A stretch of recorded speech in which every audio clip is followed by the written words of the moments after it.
마태복음 18장 3절, 사도행전 6장 3절입니다. 하나님의 말씀입니다. 이르시되 진실로 너희에게 이르노니 너희가 돌이켜 어린아이들과 같이 되지 아니하면 결단코 천국에 들어가지 못하리라. 사도행전 말씀입니다. 형제들아, 너희 가운데서 성령과 지혜가 충만하여 칭찬받는 사람 7을 택하라. 우리가 이 일을 그들에게 맡기고. 아멘. 부활 후 셋째 주일이며 어린이 주일입니다. 실록이 찬란하고 아름다운 5월이죠. 어제는 비도 조금 흩뿌리고 또 흐린 날씨에도 지역 어린이를 위한 축제가 있었습니다. 이를 위해 준비하고 섬긴 교사들, 또 함께 손을 보탠 우리 모든 이들에게 감사드립니다. 오늘은 존재 자체로 빛나고 아름다운 교회 학교 자녀들과 함께 드리는 예배입니다. 아이들은 어딜 가나 반짝이는 것 같습니다. 눈도 반짝이고 그들의 입에서 나오는 단어도 반짝이고 행동도 반짝입니다. 주목하지 않을 수 없게끔 반짝이는 보배로운 영혼들입니다. 예수께서 그 어린아이들을 불러 가까이 하시고 이르시되 어린아이들이 내게 오는 것을 용납하고 금하지 말라. 하나님 나라가 이런 자의 것이라 하셨습니다. 교회에 반짝이는 어린 영혼들이 웃고 떠들고 즐거워하는 소리가 가득하게 되기를 바랍니다. 거룩한 주일 하나님의 자녀, 하나님의 아이가 되어 예배하는 성도와 가정의 성삼위 하나님의 사랑과 은혜가 충만하길 축원합니다. 어린이 주일을 준비하며 결혼을 포기하는 청년 세대, 출산하기를 주저하고 꺼리고 자녀를 출산해도 한 명 낳는 것이 대세인 우리의 현실을 생각하게 되었습니다. 어쩌다가 결혼, 출산이 축복이 아니라 인생을 올가매는 고통이요 저주가 되어가는 것일까요? 하나님의 창조를 묵상하게 되었습니다. 하나님께서 세상에 무수한 생물을 창조하셨죠. 하나님께서 그들에게 복을 주시며 번성하라, 생육하라 하셨습니다. 창세기 1장에 보면 하나님이 그들에게 복을 주시며 이르시되 생육하고 번성하여 여러 바닷물에 충만하라, 새들도 땅에 번성하라 하시니라. 모든 생물은 복을 받았습니다. 생육하고 번성하는 겁니다. 그래서 생물들도 짝을 이루고요, 임신하고 새끼를 베고 새끼를 출산합니다. 그래야 번성하고 충만할 수 있기 때문이죠. 하나님께서 그들을 생육하고 번성하게 하셨습니다. 이것이 본능적 작용이라 할지라도 생물은 대개 짝을 이루고 새끼를 베고 또 새끼를 낳고 그 새끼들이 자라도록 보호하고 먹이죠. 이 말은 하나님께서 생물들을 생육하고 번성할 수 있는 조건을 갖추게 하셨다는 뜻입니다. 그러면 하나님께서 그의 형상대로 창조한 사람은 어떨까요? 하나님께서 동물들에게 그런 지혜, 본능적인 것을 주셨다면 사람에게도 주셨겠지요. 그것이 무엇일까요? 사랑이죠. 사람들이 두려워하는 것이 있습니다. 처음 하는 결혼인데 가정을 이루어 행복하게 살 수 있을까? 그러면 2번, 3번 반복하면 더 행복하게 살 수 있을까요? 자녀 출산과 양육도 그렇습니다. 처음이죠. 부모가 되는 것이 처음이고 낯설죠. 첫 아이를 충분하게 양육하지 못했기에 그러면 둘째, 셋째는 더 잘 키울 수 있을까요? 그러면 둘째, 셋째, 넷째부터 시작해서 7째, 8째가 제일 잘 컸어야죠. 게다가 자녀 양육이 돈이 없으면 힘들다는 이 의식이 팽배해 출산을 꺼립니다. 자녀를 낳아 양육하면 내 인생이 거기에 묶인다는 피해의식 때문에 이 출산이 부정적이 되었습니다. 하나님께서 우리에게 무엇을 주셨나요? 돈으로 결혼하고 돈으로 자녀를 양육해야 하는 것이라면 창조와 타락 후에 그렇게 말씀하셨어야 됩니다. 그런데 그렇게 말씀하지 않으시죠. 그러면 무엇일까요? 하나님께서 이미 우리에게 생육하고 번성할 수 있는 조건을 주셨다면 그것이 무엇일까요? 사랑이 아니면 무엇일까요? 이 땅에 사람이 아닌 다른 생물들은 소유가 없어도 빈약한 환경에서도 생육하고 번성해 가지요. 하나님께서 사람에게 결혼, 자녀 출산, 양육이 소유라는 기반에 있어야 된다고 하지 않으셨습니다. 소유가 있는 사람만이 결혼하고 소유가 있는 사람만이 임신하고 자녀를 낳아서 자녀를 양육할 수 있다. 그렇게 만들지 않으셨다는 거죠. 자녀를 임신하고 자녀를 출산하는 그 자체가 복입니다.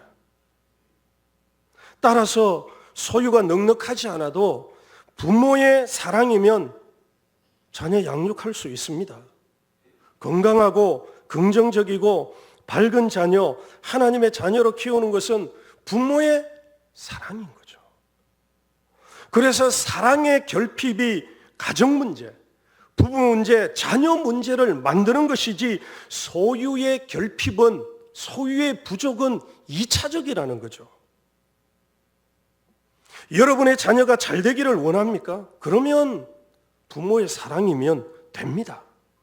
아이가 원하는 것, 가지고 싶은 것 다 해주지 못해도 이렇게 다 해주는 부모가 세상에 얼마나 될까?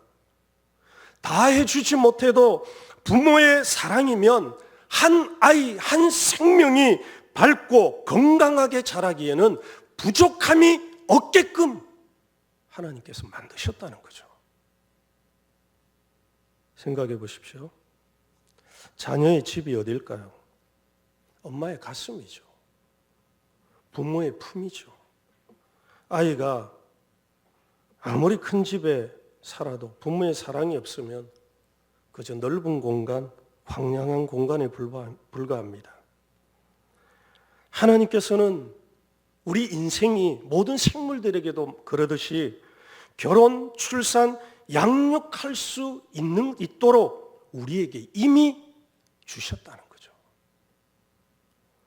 소유가 넉넉한 사람만이 결혼하고 자녀를 낳아 양육할 수 있다는 생각은 이 세상이 우리에게 주입시킨 비극입니다. 하나님은 가난한 사람도 넉넉한 사람도 결혼하고 사랑으로 결혼하고 사랑으로 자녀를 바르고 건강하게 키울 수 있도록 이미 주신 겁니다. 사랑이라고 하는 비결을, 이것을 우리 동물들에게는 본능적인 그 새끼를 향한 보호 본능 뭐라고 할지라도 다 주신 거죠.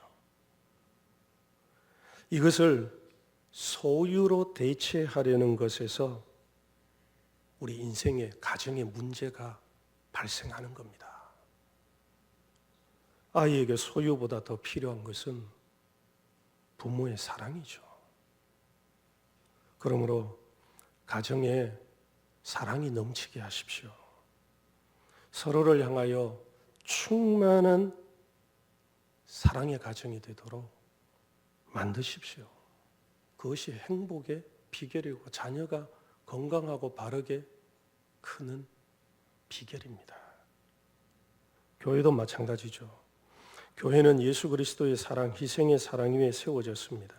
예수의 사랑이 우리를 구원했죠.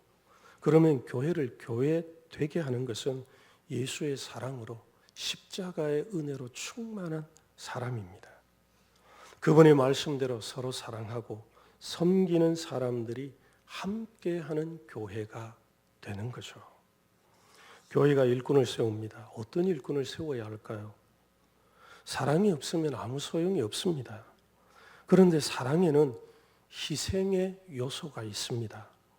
희생 없는 사랑이 있나요? 자기 것을 내어주지 않는 사랑이 있나요?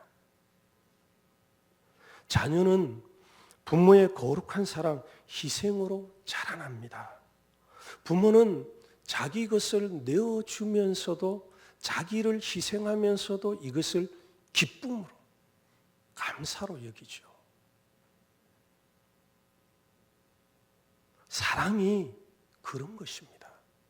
그런데 이 세대가 우리에게 어떻게 말하는가 하면 결혼하면 인생이 묶이고 자녀까지 낳으면 네 인생을 살아갈 수 없다고. 자녀를 낳아서 희생하고 수고하며 그 아이를 키우는 그것이 거룩한 수고고 희생인데 이것을 평가절하하고 그러면 네 인생은 끝이야. 네 인생은 망한 거야. 이 세대의 의식을 우리에게 계속 주입시키는 겁니다. 그래서 결혼과 출산이 하나님께서는 복이라고 하시는데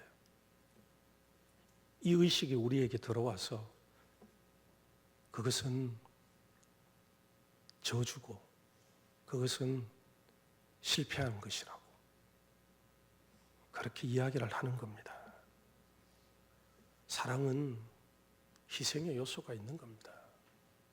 그렇게 사람을 세워야 한다면 이 희생함을 통해서 교회를 세워갈 수 있는 사람을 세워야죠.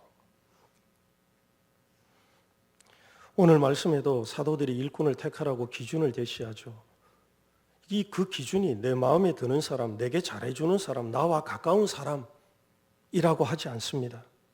사도들은 어떤 기준으로 교회 일꾼을 선택해야 할지 분명하게 말하죠. 3절에 형제들아 너희 가운데에서 성령과 지혜가 충만하여 칭찬받는 사람 7을 택하라고 합니다. 어떤 사람을 선택해야 하나요? 너희 가운데에서 성령과 지혜가 충만하여 칭찬받는 사람입니다. 성령과 지혜가 충만한 사람은 칭찬받는 사람이 됩니다. 사도행전 2장에 성령이 임하고 사도들의 가르침을 받아 서로 교제하고 떡을 떼며 오로지 기도에 힘쓰자 나타난 현상 가운데 하나가 교회가 온 백성에게 칭송을 받은 겁니다.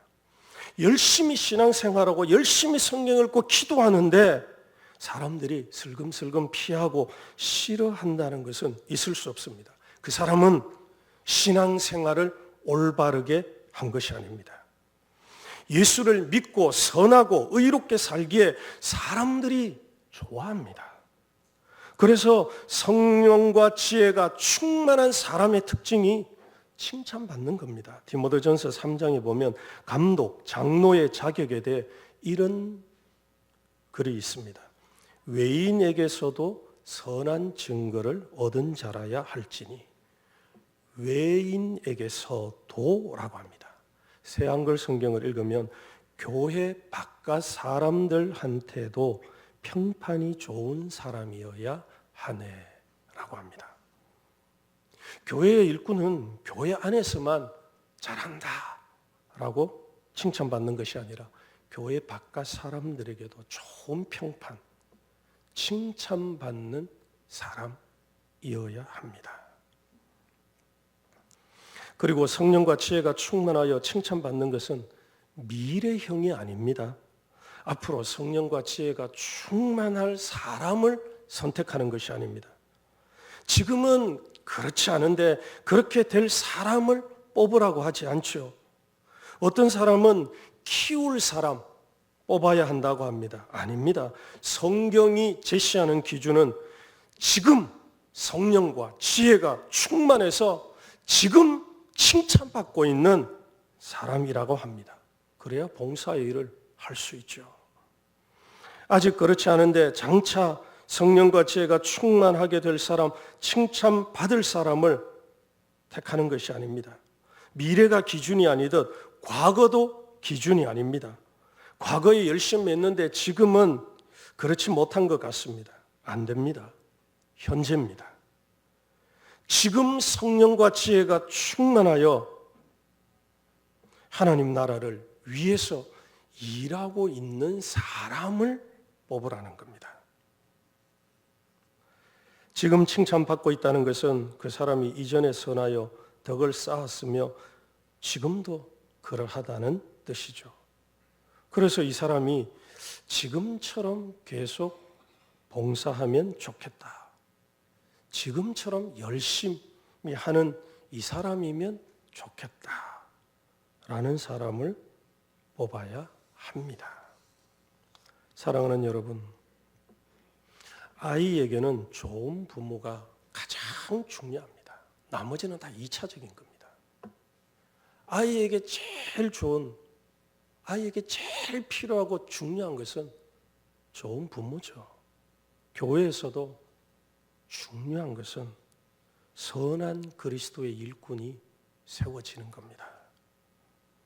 우리 통합교단은 1994년에 총회가 여성안수를 결의했습니다. 작년이 여성안수 30주년이 되는 해였습니다. 합동교단은 여성안수에 대해 지금도 부정적이지만 우리 교단은 이미 31년 전에 여성안수를 시작했습니다. 그래서 남자와 여자가 다 목사가 될 수 있고 남자와 여자가 모두 장로가 될 수 있습니다. 남녀의 차별이 없습니다. 고정된 시각에서 벗어나 하나님의 눈으로 볼 수 있기를 바랍니다. 좋은 일꾼을 세우는 교회가 좋은 교회고 좋은 교회는 좋은 일꾼을 세울 것입니다. 우리의 자녀를 어떻게 키워야 할까요? 성령과 지혜가 충만한 사람으로 키우십시오. 성령과 지혜가 충만하여 칭찬받는 사람으로 키우십시오. 똑똑하고 성적 상위권이고 이것 이전에 성령과 지혜가 충만한 사람으로, 이것이 우리 믿는 가정의 자녀 양육의 목표가 되어야 하지 않을까요? 우리 아이들이 바른 신앙과 영적 훈련을 통해서 하나님의 교회, 하나님 나라에 쓰임받는 일꾼, 하나님 나라와 하나님께 쓰임받으려면 성령과 지혜가 충만한 사람이 되어야죠. 칭찬받는 사람이 되어야죠. 그래서 우리의 아이들이 예수 그리스도의 제자, 좋은 영적 군사로 자라는 모판 같은 좋은 교회가 우리 중국동 교회이기를 축원합니다. 하나님, 어린이 주일을 맞이하며 우리에게 주신 자녀가 하나님의 복임을 깨닫게 도와주십시오. 이 결혼이 우리 인생에게 주신 하나님의 선물임을 깨닫게 해주십시오. 우리의 죄악, 우리의 이기심, 우리의 정욕, 우리의 악으로 인해서 훼손되고 많이 무너졌지만 그래도 결혼은 하나님의 선물이며 출산을 통한 자녀들도 하나님께서 우리 손에 주신 복입니다. 그러기에 지금 이 시대가 이 결혼과 출산이 마치 한 인생을 묻고 우리 가정의 삶을 피폐케 하는 저주인 것처럼 인식하도록 만드는 가치관으로부터 벗어나게 도와주시고 하나님의 말씀 앞에 서며 이 말씀을 통해서 하나님께서 가정을 통해 약속하시고 또 가정을 통해 주시기를 원하시는 그 놀라운 복을 받아 누리는 성도요 가정이 되게 해 주옵소서. 예수님 이름으로 기도합니다. 아멘.